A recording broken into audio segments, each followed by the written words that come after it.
Now you're probably thinking, this ziggurat, it looks a bit familiar. Well, it does to me too. To me, it looks a little bit like the pyramids of ancient Egypt. There are a few differences between the ziggurat and the pyramids. One is the ziggurats were a lot older, and because of that, they were made from a different material. They were made out of millions of sun-dried mud bricks. That means mud bricks that have been left in the sun for a very long time to dry. They believed that this would keep them safe from the wind and the rain.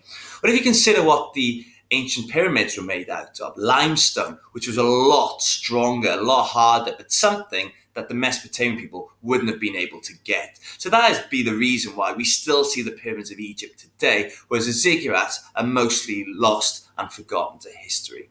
But luckily, we've been able to find out a little bit about them. Another big difference is that the ziggurats were temples to the Mesopotamian people. They'd be like the churches and the synagogues and the temples of today, but for the Mesopotamian people.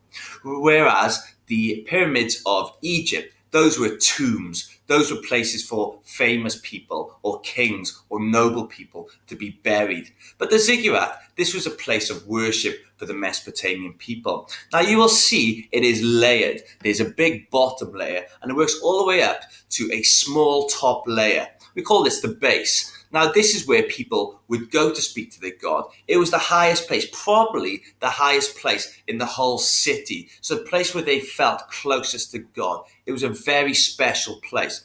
And this is why they would be located right bang in the middle of the city to show that this is the most important place in that city. So this is a lot of information about ziggurats. And I'm sure you could find a lot of your own if you wanted to take your learning a little bit further. But this is a nice little detailed start of the ziggurat buildings. They really are remarkable structures.